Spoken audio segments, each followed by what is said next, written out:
Po takie widoki zapraszam na kanał Jachtomaniaka. I mało tego, te widoki będziemy osiągać nie tylko z lądu, ale przede wszystkim z wody, płynąc różnego rodzaju jednostkami. Tym razem na rejs po fiordach norweskich wybrałem się tego typu jednostką Bavaria 46, czyli około 14-metrowy, jednokadłubowy żaglowiec. Ahoj moi drodzy jachtomaniacy! Witam z cudownej, świeżej, żyznej, rześkiej, wspaniałej, naturalnej, pachnącej Norwegii. Płyniemy po norweskich fiordach, a Was zapraszam na bycie częścią załogi tego rejsu. Płyniemy 14,5-metrową Bawarią, jednokadłubowym żaglowcem. Zapraszam wszystkich jachtomaniaków na pokład. To będzie fantastyczny odcinek. Dzisiaj jest nasza wachta, jest godzina 6:30 i rozpoczynamy gotowanie dla ekipy. Kapitan śpi w kambuzie, więc będzie mu lekko przeszkadzać, no ale trudno, takie życie, więc wychodzimy. Dzień dobry.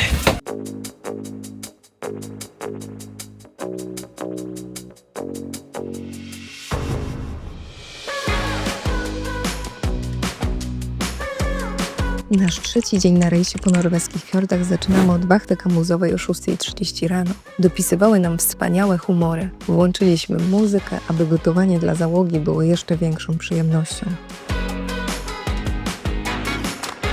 No i siadanko skończone, wszyscy zadowoleni. Teraz trzeba posprzątać, wachta kambuzowa musi posprzątać, wszyscy już korzystają z dnia. No a my mamy jeszcze zadanie do wykonania, trzeba to wszystko tutaj ogarnąć. A dlaczego? Dlatego, że jesteśmy tutaj wpisani w rozkładzie wachtowym. Po zjedzeniu śniadania i po posprzątaniu całej kuchni, co należy do obowiązków wachty kambuzowej, wyszliśmy na ląd pozwiedzać to malutkie, klimatyczne miasteczko Vikoiri.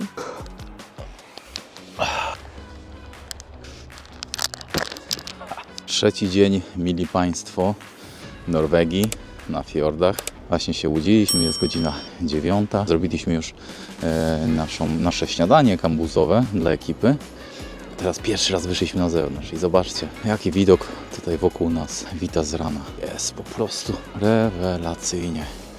Takie widoki, jakich można było się spodziewać. Tutaj jest okoliczny wodospad. Góry przepięknie odbijają się w jeziorze. Tu jest nasza Bawaria, 14-metrowa, z kotwicą z przodu.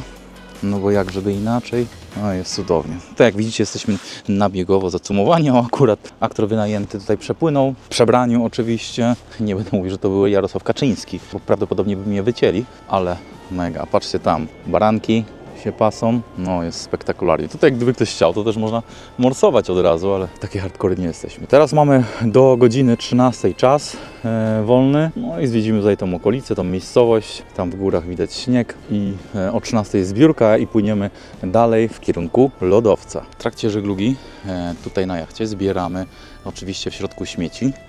Przypływając za każdym razem do portu, trzeba je opróżniać i w cenie opłat portowych mamy również możliwość wyrzucenia śmieci, które tutaj są przy porcie. Jeżeli chodzi o ceny tych usług portowych, opłat portowych, no to tutaj w przypadku Norwegii i akurat tego konkretnego portu, w którym się znajdujemy, to wynosi to około 300 koron, opłata za jeden dzień i mamy w tym prąd.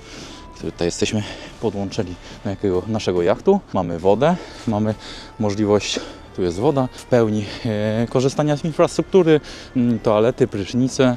300 koron to jest około 110 zł, więc nie jest to jakaś kosmiczna opłata, jest to koszt jednodniowy. Fajny speedboat, mega to wygląda. Zobaczcie te wioseczki tutaj, rewelacja.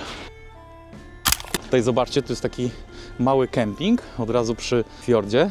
Wczoraj tutaj właśnie korzystaliśmy z toalety, z prysznic braliśmy na pokładzie, ale to jest ta cała infrastruktura, z której można korzystać. Jesteśmy my, bo oczywiście optymalizujemy jak zawsze i jednocześnie robimy piękne focie. Zobaczcie specyfikę tego kraju i podejście do uczciwości, jak to wygląda w Norwegii. Idziemy.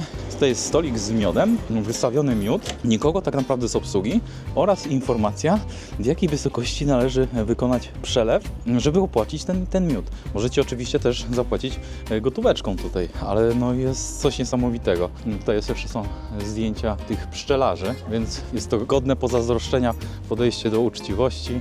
fantastycznie. Pozdrawiamy z Norwegii wszystkich Polaków, bardzo czule. Tu jest też taki fajny klimacik domków hanzatyckich, skandynawskich, bardzo estetyczne, skromne, wszystkie w jednolitych odcieniach.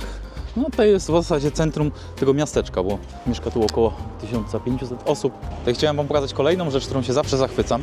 Zobaczcie, w takich chłodnych, północnych warunkach, zobaczcie jak ta trawka wygląda, jak ona jest przycięta, jak daleko się ciągnie. To wygląda jak dywan, trawa, która rośnie w Miami. Zawsze się Miami zachwycałem pod tym względem, że tam ta trawka wygląda jak dywan. Jest jakby codziennie malowana na intensywniejszy zielony kolor z możliwej palety barw. No i tutaj jest równie estetycznie to zrobione.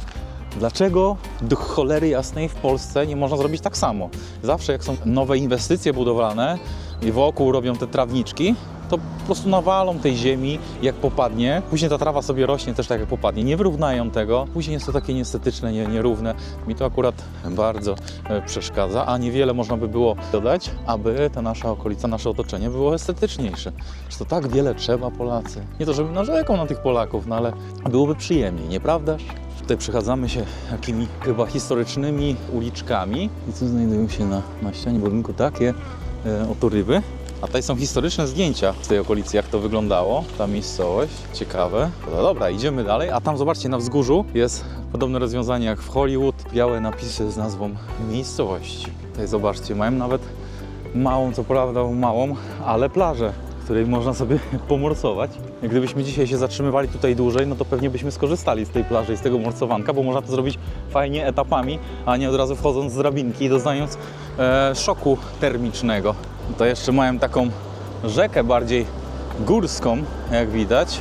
No, ale ten widok nad fiord, petarda, a będzie tylko lepiej. O, a zobaczcie, tam jest Amerykaniec. Ja fascynuję się amerykańską motoryzacją, więc zaraz tam podejdę, zobaczymy, co to jest za Buick czy Cadillac. Takie klimaty tutaj mają.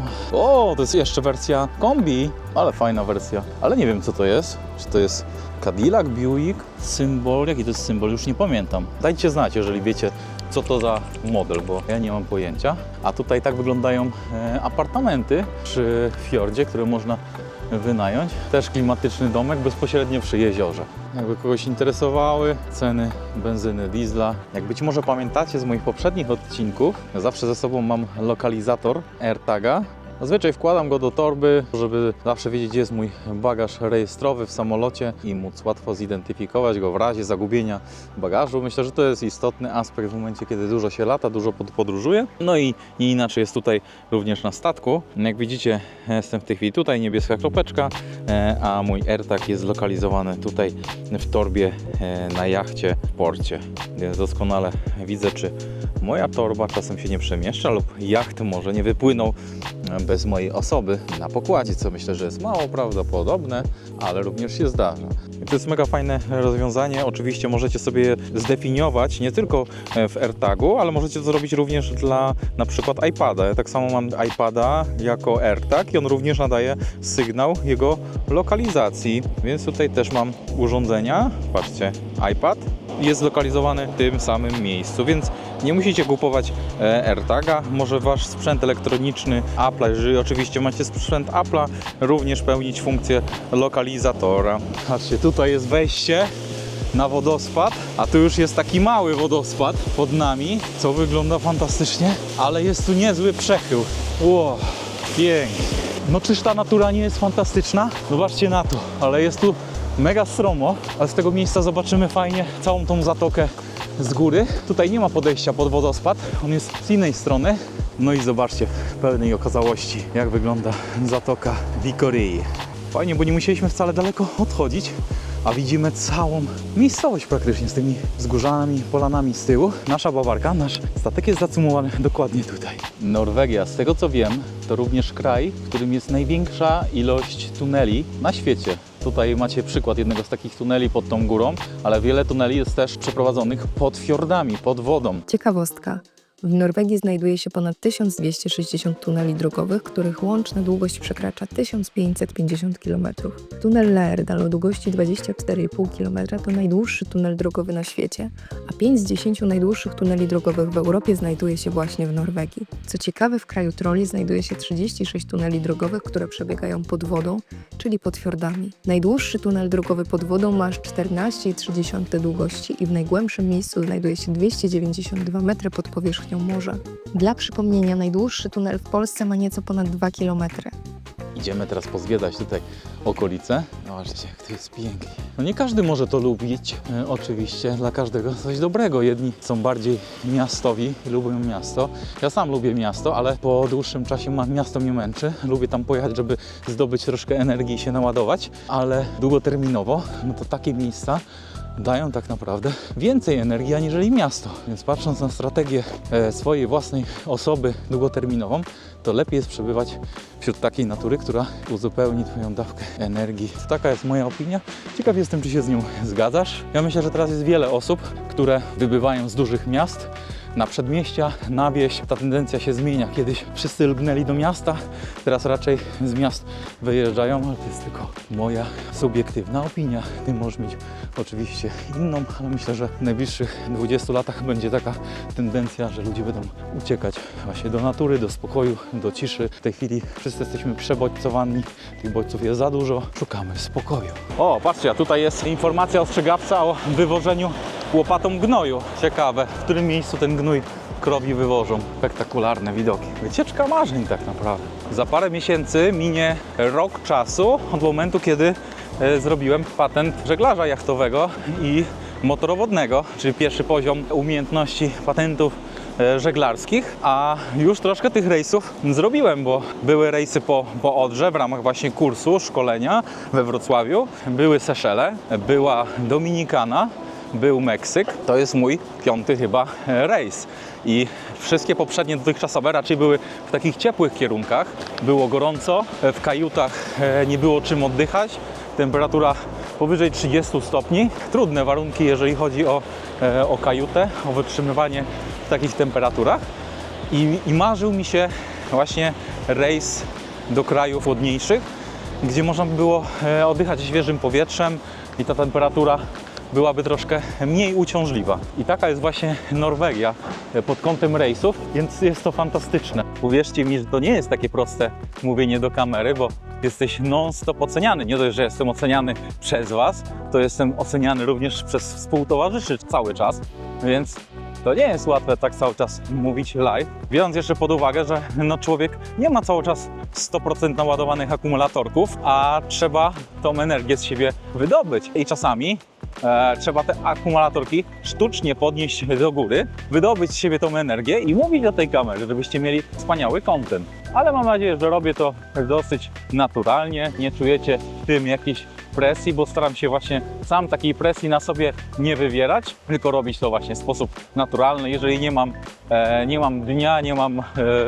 godziny dobrej do nagrywania, nie mam tak zwanej weny, no to po prostu tego nie robię albo nagrywam, ale później tego materiału nie wykorzystuję, bo to jest od razu, da się wyczuć, że człowiek jest zmęczony, nie ma energii, a ja chcę, żeby ten materiał dla Was był jak najbardziej energetyzujący, aby ta energia ode mnie była przekazywana dla Was. Będę się starał, aby z odcinka na odcinek jakość tego materiału była coraz lepsza, bo zależy mi właśnie na dynamicznych, takich energetyzujących odcinkach. Jeżeli tak nie jest, to dajcie mi feedback, albo jeżeli spodoba Wam się inna konwencja odcinku, to również skomentujcie, jestem ciekaw Waszych opinii.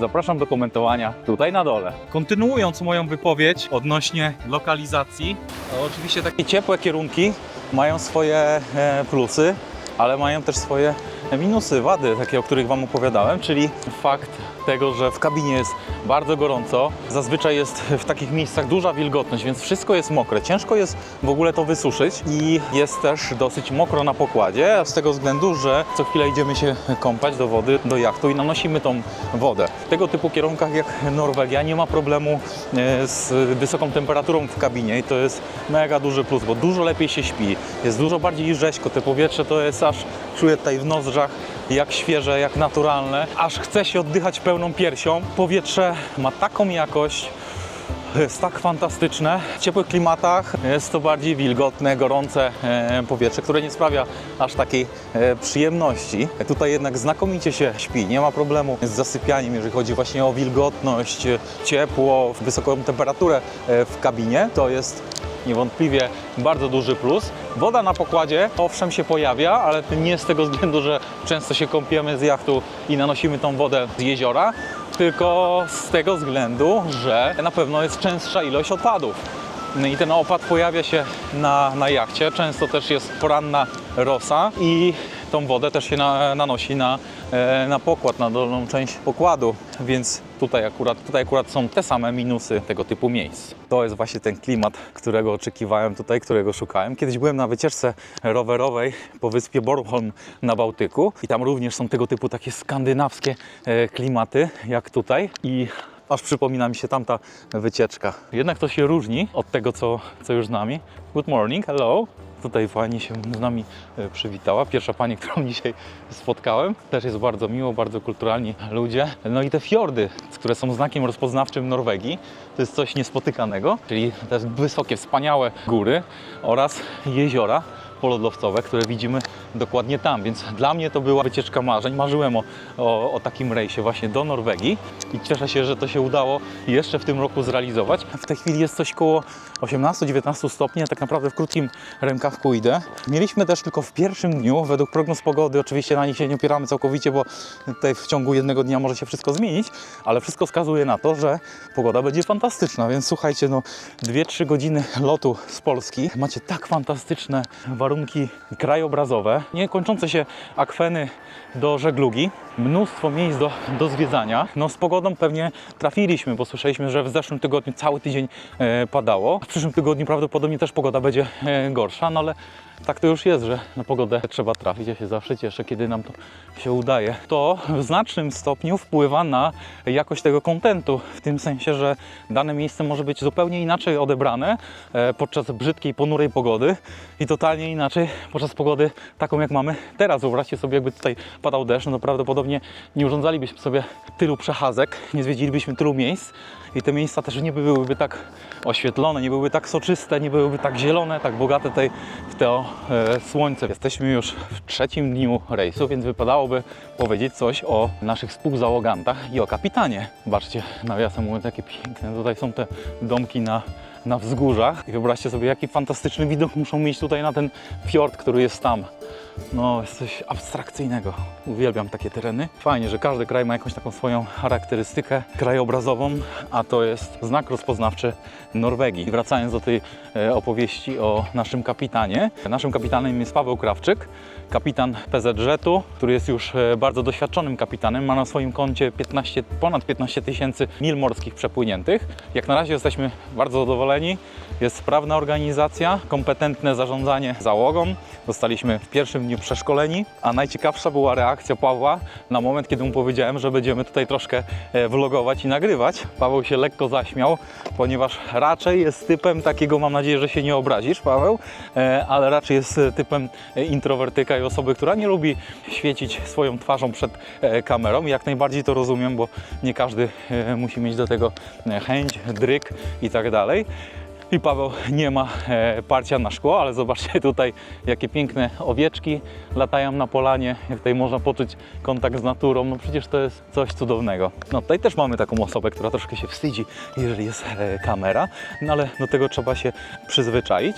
No i Paweł się zaśmiał pod tym względem, że nie jestem już pierwszą osobą, która prosiła go o pokazanie twarzy i powiedzenia paru słów do kamery, ponieważ brał już udział w tego typu akcji, to znaczy był wynajęty przez ekipę Sail Oceans, czyli Jachtem przez Świat.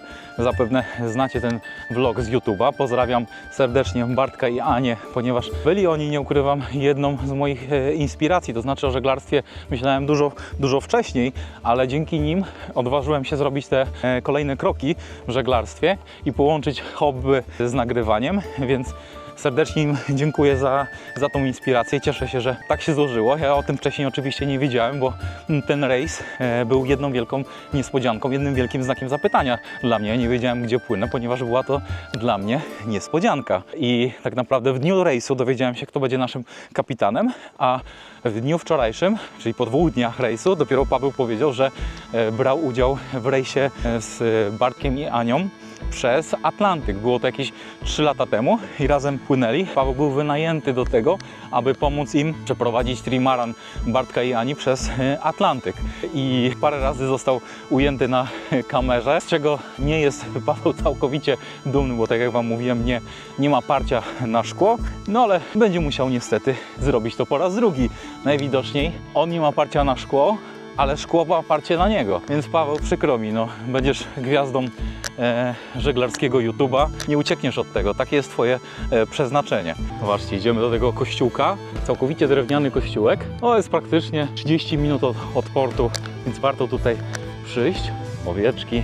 Popatrzmy na daty tutaj pochówków. To są raczej lata 60., ale też 40., 80., więc widać, że to nie jest stary cmentarz, tylko raczej to jest coś świeższego. Kościółek jest z XI wieku, ale ten cmentarz jest dużo młodszy, więc został tutaj dokoptowany do naszego wspaniałego kościółka. Nawet jeżeli nie przepadacie za kościołami, no to jednak ponad 1000-letni kościół nie spotyka się na co dzień, więc myślę, że warto wejść do takiego obiektu jako samego budynku i mieć świadomość, że to drewno, ten kościół z tego drewna został zrobiony 1000 lat temu.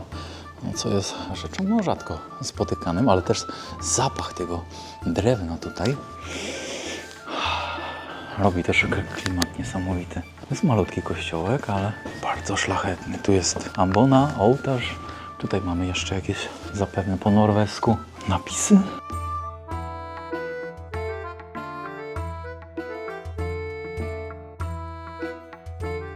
Pod naszym kościółkiem zrobiliśmy sobie malutką przerwę. Akurat idzie nasz kapitan Paweł, który też się zdecydował na zwiedzanie tego kościółka.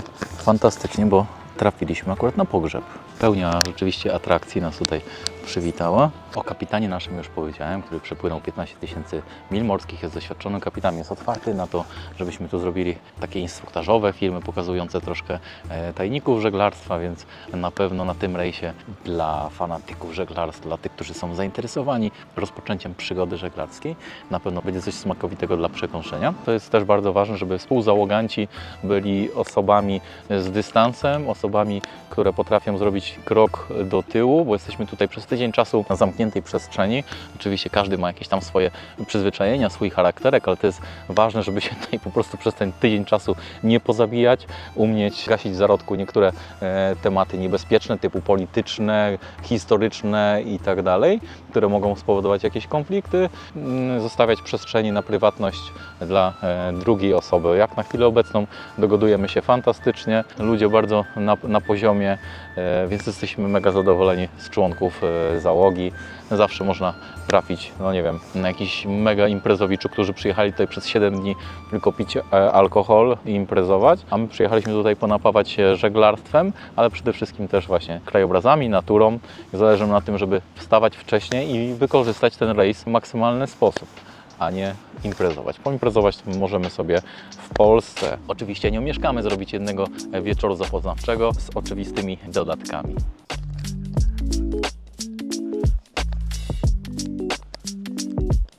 Rewelacja.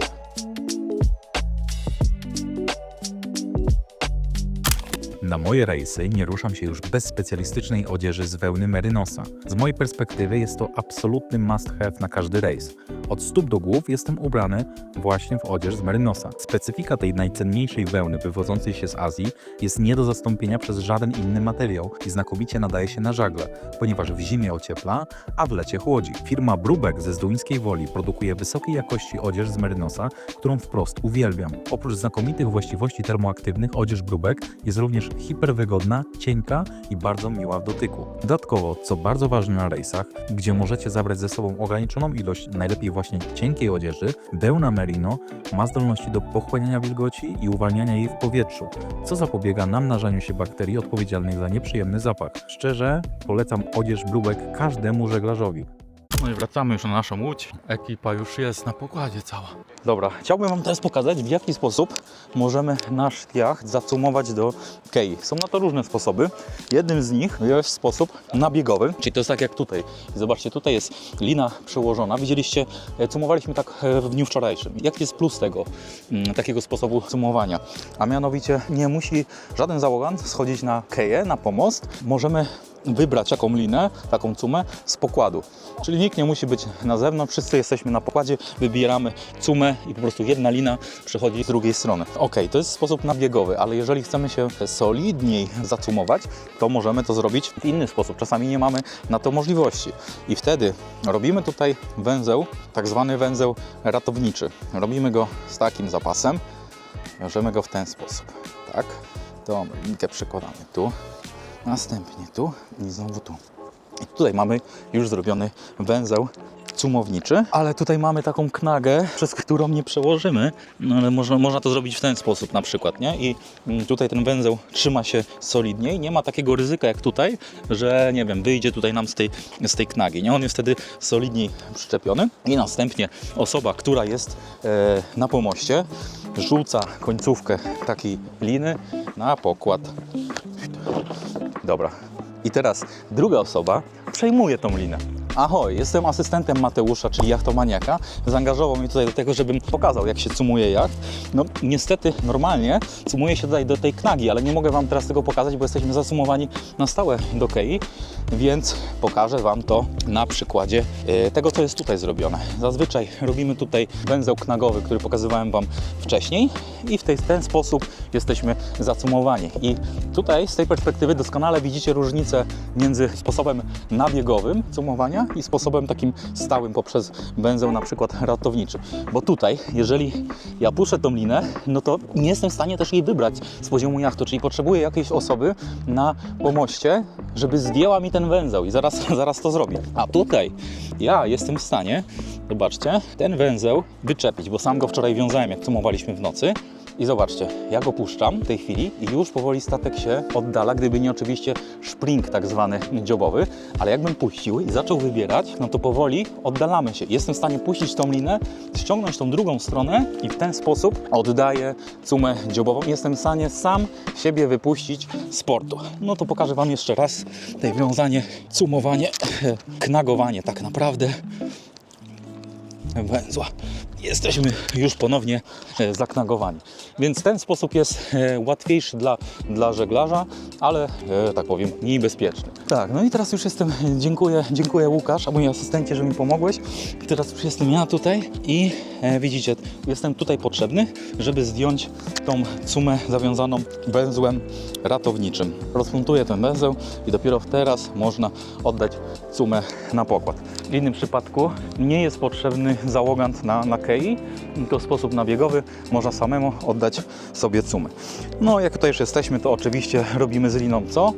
Ją buchtujemy, ale to już doskonale znacie. Uzupełniamy wodę. W tej chwili w przednim zbiorniku podobno mamy około 300 litrów wody zbiorników w 2 zbiornikach. Średnio dziennie zużywamy około 200 litrów wody przy naszej 7-osobowej załodze, więc praktycznie każdego dnia musimy uzupełniać nasze zbiorniki z wodą.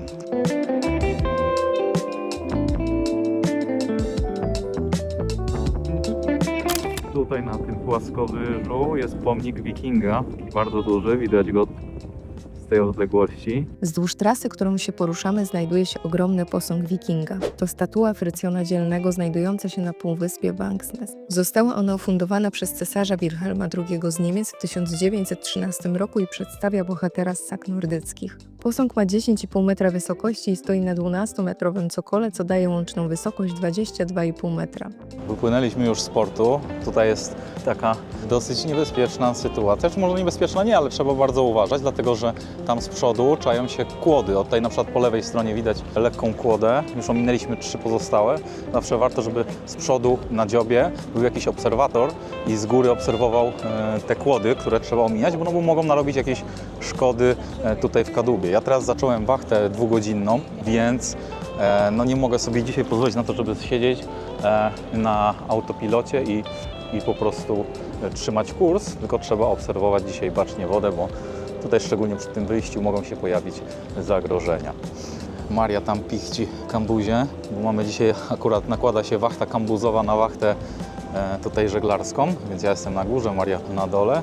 No i dzisiaj wiatr nie jest na tyle mocny, żebyśmy znowu rozwinęli żagiel, więc na razie lecimy sobie na silniku tylko i wyłącznie, ale być może jest jakaś szansa. W tej chwili mamy 6 węzłów, no ale niesamowite jest to, że zobaczcie, dopiero co wypłynęliśmy z portu, a mamy już 1200 metrów głębokości. No i dzisiejsza pogoda jest niesamowita. No, płyniemy sobie teraz z naszego portu pod lodowiec w tamtym kierunku.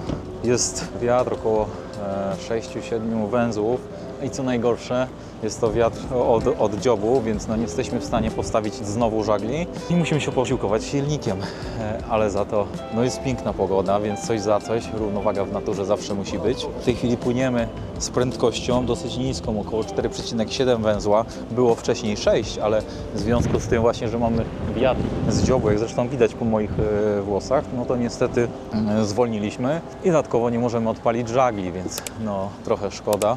Ale może sytuacja się zmieni za jakiś czas. Mam nadzieję, że do godzinki będzie lepiej. W ramach naszej wachty kambuzowej postanowiłam zrobić niespodziankę naszym załogantom i obiad przygotowałam po raz pierwszy na zewnątrz na rufie. Zjemy zatem wspólny posiłek w otoczeniu spektakularnych fiordów. Ty popatrz co tu się dzieje. Widziałeś jakie linie energetyczne? What? Patrz, to jest dwie długości masztu, nie? A przypominam, że ten rejs jest zorganizowany przez firmę Kubrick. Fantastyczny smak.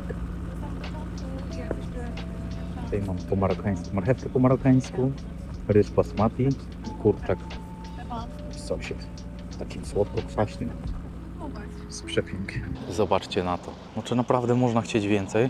Ja tak sobie wyobrażałem właśnie norweskie fiordy i rejs po fiordach. No przecież to zapiera dech w piersiach. Teraz już jest to jeziorko, ten fiord coraz węższy, góry coraz wyższe i to potęguje wrażenia, które są naprawdę no niesamowite.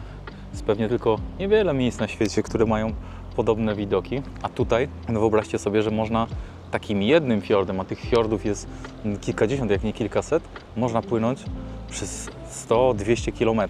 To są dosłownie tygodnie, nie? Płynięcia, biorąc pod uwagę tempo płynięcia na silniku, ale to jest obłęd. Napawanie się tymi wspaniałymi widokami. Zobaczcie, tutaj naprawdę mieszkają ludzie na tych wzgórzach. Pojedyncze domki, tutaj mają jakieś pomosty małe, sauny własną plażę. Dodatkowo kolor tej wody też jest bardziej taki zielony niż wcześniej, a tam, zobaczcie, widać już lodowiec, pod który płyniemy. Te widoki, no to już pospadają nam na pewno kapcie, a sandały już na pewno. Jest to naprawdę spektakularne. A jesteśmy już po obiedzie, po naszej wachcie kambuzowej, tak naprawdę po Marii wachcie kambuzowej. No i wszyscy są absolutnie zachwyceni tym jedzeniem. Kapitan Paweł powiedział, że no nigdy jeszcze nie doświadczył takiego obiadu podczas swoich 15 000 mil morskich przepłyniętych, czyli to jest kapitan z bardzo dużym doświadczeniem, więc wie co mówi.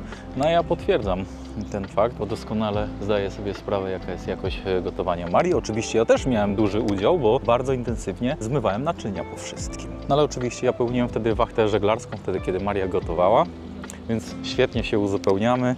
Rejs tam przebiega fantastycznie, w ogóle z ekipą też świetnie się dogadujemy, więc polecam Wam rejsy z Kubrickiem, bo właśnie z nimi tutaj się wybraliśmy. Na ich stronie możecie znaleźć wiele ofert rejsów, nie tylko po Norwegii, Morzu Północnym, Karaibach i innych regionach świata. Jesteśmy dzisiaj w trzecim dniu i jak na chwilę obecną jestem zachwycony tym rejsem. Jeszcze powinienem dodać, że jest to rejs, o którym dowiedziałem się miesiąc temu, ponieważ jest to niespodzianka urodzinowa dla mnie i miesiąc temu dowiedziałem się o fakcie tego rejsu, ale o konkretnej destynacji, czyli miejscu, do którego płyniemy, dowiedziałem się dosłownie 2 dni przed wypłynięciem, czyli we wrześniu. We wrześniu mam urodziny, więc parę dni przed wylotem dowiedziałem się o tym, dokąd płyniemy i byłem absolutnie zachwycony. Obstawiałem Norwegię, czyli bardzo chciałem, żeby to była to Norwegia. Obstawiałem też kierunki może Grecja, Hiszpania, Włochy. Norwegii nie obstawiałem, bo wydawało mi się, że to będzie niemożliwe pod takim kątem, że jest to tak wspaniały, tak wymagający rejs również od uczestników tej wyprawy, no że Maria nie zdecyduje się na niego, ale jednak podjęła rękawice i to było moje największe marzenie, żeby płynąć na rejs po fiordach norweskich, bo jest to coś zupełnie niecodziennego. No, jest to jezioro wpisane w górski pejzaż przez bardzo długą odległość, plus jeszcze widoki lodowców w oddali, więc jest to zupełnie coś innego aniżeli rejsy po krajach śródziemnomorskich, gdzie te widoki są powtarzalne, palmy, turkusowa woda, wysoka temperatura i te wszystkie miejsca wyglądają bardzo podobnie. Grecja, Hiszpania, Włochy, Chorwacja. Możecie dzięki tak naprawdę Marii tym razem, mojej partnerce, zobaczyć, jak wspaniałe krajobrazy są na północy Europy. I naprawdę, rozważając rejs, warto wziąć pod uwagę Norwegię, bo sami widzicie, jak ja jestem zachwycony tym miejscem, a to chyba mówi wszystko. No zobaczcie. Więc z tego miejsca chciałem serdecznie podziękować tej osobie, która spowodowała, że tutaj jesteśmy. Bardzo Ci dziękuję, skarbie, za tak wspaniałą niespodziankę. No to jest spełnienie moich marzeń. Jestem zachwycony i życzę Wam takich drugich połówek, jaką ja mam. Tego Wam życzę.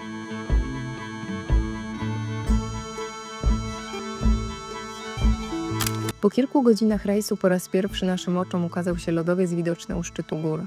Żadna kamera nie odda tego, jakie wrażenie ten widok robi na żywo. Tutaj mamy lodowiec przed nami, do którego dążymy. Najdłuższym fiordem Norwegii, pamiętajcie. Przecież to jest tak atrakcyjny teren w skali świata, absolutnie. Patrzcie, to są wszędzie wodospady wokół nas. Płyniemy właśnie teraz do miejscowości, która pani nam tutaj z translatora wymówiła. Nazywa się Fjarland. Fjarland. Po polsku Frajland, co oznacza po norwesku podobno wiosna. I w tej miejscowości będziemy mieli saunę i morsowanie. Zobaczcie tutaj na ten wodospad. Te wodospady są praktycznie co 50-100 metrów.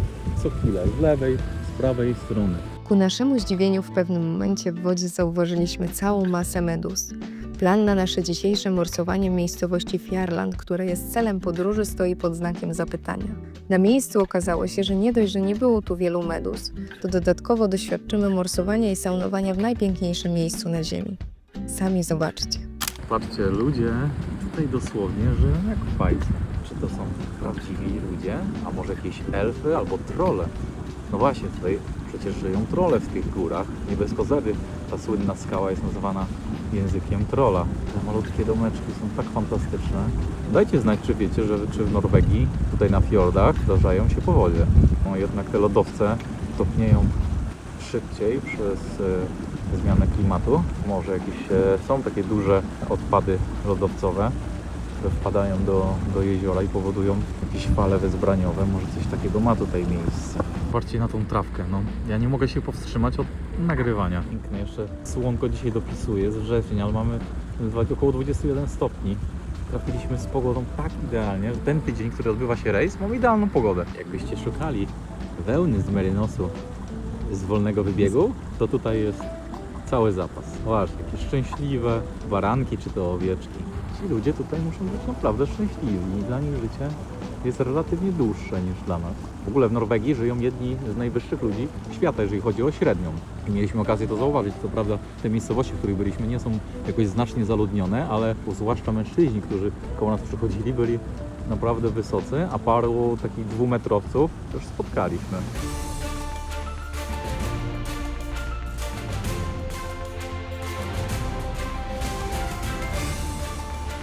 I okazało się, że lina jest tutaj z pętlami. Jakieś pętelki się zrobiły, więc je trzeba szybko ściągnąć, bo to przeszkodzi nam w skutecznym sumowaniu. O, jest, ale petarda. No, widzicie te widoki? Zoomujemy do tej miejscowości jako na Frejland, coś takiego, ale no jaka jest przepiękna, urokliwa. Tam jest ta sauna, która jest niestety dzisiaj nieczynna, ale poszukamy jakiejś innej. No, dzisiaj naprawdę czujemy całokształt Norwegii. To jest to, czego oczekiwaliśmy tutaj od tego miejsca. Pięknie, słońce wychodzi z gór, można nawet przybliżyć. Tutaj naprawdę chyba mieszkają elfy albo trolle. Te domeczki malutkie nastawione tutaj wzdłuż wybrzeża. Podczas sumowania warto mieć jeszcze taki wolny odbijacz, żeby w razie konfliktu tutaj z pomostem szybko go podłożyć. Tak, na różno. Ale tutaj wiecie, mamy doświadczonego skipera, więc tutaj nie ma potrzeby, bo on pewnie z zamkniętymi oczami by tutaj zacumował. ale to jest dobra praktyka, jeżeli jesteście amatorami, jeżeli po raz pierwszy wypożyczacie, że jedna osoba jest wyznaczona właśnie z takiego wolnego odbijacza, jest w stanie bardzo szybko podłożyć albo do jednej, albo do drugiej strony. Najbardziej żałuję, że nie czujecie tego zapachu, jaki tutaj się wydobywa z tych pól. To jest po prostu zapach koziej wełny i mleka. Wyobraźcie sobie ten wspaniały zapach. I właśnie on tutaj rozciera się w całej tej dolinie i przy tym fiordzie. Ja jestem upojony tym zapachem. I chyba zrezygnuję z sumy dziobowej i tutaj się wyłożę, bo jest mi tak fantastycznie, że olewam tutaj cumowanie. Ale fantastyczna jest ta miejscowość. Tam po lewej stronie mamy lodowiec. Cumujemy oczywiście rufą, nie dziobem. I popatrzcie, będziemy akurat od strony sauny, bo tutaj mamy tuż przy miejscu, będziemy cumować lewą burtą, więc załoga będzie widziała, jak tutaj będziemy saunować i morsować. Ale ja aż się boję podnosić tutaj głos, bo w tej miejscowości jest tak cicho, taka cisza, że ja boję się, że szepcząc obudzę jakiegoś małego kotka, który sobie na strychu tam przy mleczku cupnął na jednej nóżce. Pan nam pomógł, pan rybak odsunął się tutaj specjalnie. 4. raz tutaj stoję na dziobie z tą cumą dziobową. Postaram się przy następnym nagraniu zmienić swoją rolę, ale widzicie, jak to wygląda przy cumie rufowej. Tutaj jest dokładnie to samo. O, teraz możecie słyszeć, to jest ster strumieniowy, którego używa kapitan. Dzięki temu łódkę przód bardzo łatwo dosunął do brzegu. To ułatwia sterowanie właśnie tego typu jachtami. Patrzcie, jak cudownym miejscu zakotwiczyliśmy. Tak sobie wyobrażałem Norwegię. Tam w oddali lodowiec. Spektakularne widoki. Tu idziemy, słuchajcie, nie wiem, czy widzicie tą saunę. Ona jest zlokalizowana bezpośrednio przy jeziorze, do którego można od razu wskoczyć i morsować. Ja już po prostu mam taką ochotę tam wskoczyć, tylko prawdopodobnie jest jakiś problem, bo sauna jest dopiero czynna w piątek. Nie wiemy, dlaczego tak jest. Mam nadzieję, że się jednak uda, no bo nie możemy sobie odpuścić. No, sauny jeszcze, ale morsowanie musi być. No oczywiście tutaj morsować będziemy na 100%, ale fajnie jest połączyć saunę z morsowaniem. A zobaczcie, tutaj jest bardzo wiele miejscowości z tymi książkami wystawionymi. I tutaj ta miejscowość jest również znana z tego, że tych książek trochę jest. Ale patrzcie na ten efekt. W końcu widzicie, jak to maniaka w pełni. Tutaj moja menadżerka załatwia nam saunę, żeby to się dzisiaj udało. Chyba żaden malarz nie jest w stanie namalować tak pięknego obrazu, jak jest tutaj. Tu jest nasza sauna. Okazuje się, że uda się załatwić. Na 3 osoby będzie to kosztować 600 korn na 3 osoby na godzinkę. Telefonicznie gościu przyjedzie, z terminalem będzie można mu zapłacić kartą. Tutaj był podany na kartce adres strony internetowej, więc bardzo szybko się tutaj z nim skontaktowaliśmy. Facet przyjedzie, około godziny będzie się grzała, więc idealnie zrobi się już troszkę zimniej na zewnątrz, więc będzie to kolejny fantastyczny, udany wieczór w Norwegii. Tam jest jedna sauna, a tu słuchajcie, jest kolejna. Nie wiem, czy to z tej samej firmy, ale właśnie tutaj te szyby to są ściany tej sauny, czyli to jest lustro weneckie od środka. Oni tam widzą wszystko, ale my ich nie widzimy. Dopłynęliśmy już tutaj pod lodowiec, tam widzicie niesamowitą mgłę w oddali pod lodowcem. Jutro będziemy płynąć tam bliżej, prawdopodobnie wspinać się, trekkingować pod ten lodowiec, aby przyjrzeć mu się bliżej. No a dzisiaj kontemplujemy ten wspaniały pejzaż. Zobaczcie, gdzie tu jest prawda. Niesamowita jest ta natura. O Jezu, ale ziemia jest nasza naprawdę piękna. Doceniajmy ją i szanujmy, bo to, co nam daje natura, to jest nie do opisania. Mi brakuje słów, żeby wyrazić, jak tu jest pięknie. Zobaczcie, to jest ta sauna, w której będziemy dzisiaj odpoczywać, wypoczywać, zbierać energię. A tutaj, o, widzę, że są meduzy, więc będzie trzeba uważać przy zejściu z wody. W ogóle tu jest ruchomy pomost. Tutaj też jest bezpośrednie wejście do wody. O, a tam jest nawet drugie piętro, ale jaja. Widzicie? Schodki? Ja się tutaj wybiorę. Ja oczywiście lubię wyzwania, więc nie jest to takie łatwe, robiąc to jedną ręką. Przy takich miejscach, przy takiej aurze można naprawdę pokontemplować, troszkę się zatrzymać, troszkę się zastanowić, pobyć trochę z naturą i zastanowić się, zaplanować na spokojnie swoją przyszłość. Wspaniałe miejsce na takie rozmyślunki.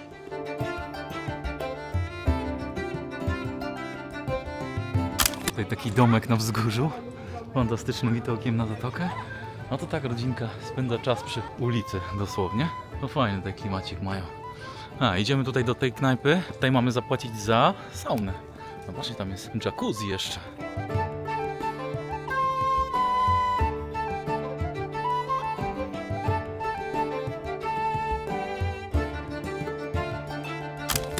dobra, idziemy posaunować i pomorsować. Saunowanie to wiadomo, sama przyjemność, ale morsowanie to już jest dla mnie wyzwanie. No to jest galaktyczny widok. Idziemy. Dobra, już do gaci. Nie no, dramat. Dobra, pierwsza seria wykonana, ale nie udało się zanurzyć całkowicie zbyt hardkorowo. Ale tutaj zobaczcie, tutaj jest sauna, który jest nasz współzałogant Jacek. Zobaczymy, jak jej pójdzie. No już pan, oczywiście.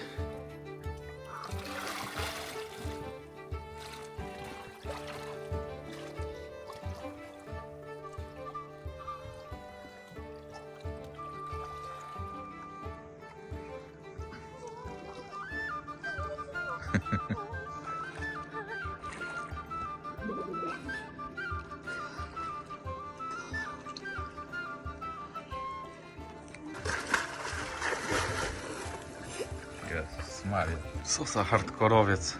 Chyba meduza. Oj, to uciekaj.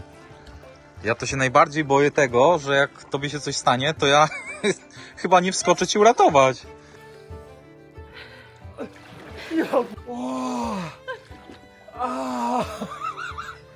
Ale jest hardcore. Ja.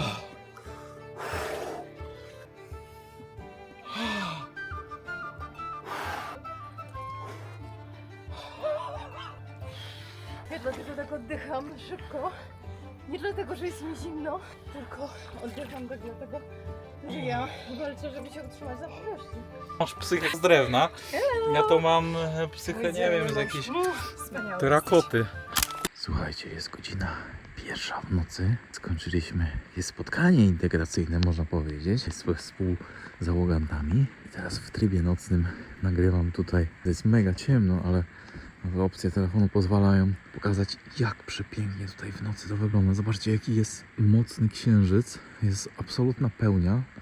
Ta sauna, w której byliśmy dzisiaj, jest cały czas podświetlona w nocy. Nasz jacht wygląda niesamowicie. No a tam jest oczywiście lodowiec, na który idziemy jutro. Absolutnie spektakularnie to wszystko wygląda. A w kolejnym odcinku obudzimy się w bajecznie zamglonej scenerii. Zwiedzimy lodowiec i Muzeum Lodowca. Zagramy w golfa z jachtu. Popłyniemy do wioski wikingów, a otaczać nas będą niesamowite wodospady. Zapinajcie szelki i zapraszamy na bujanie.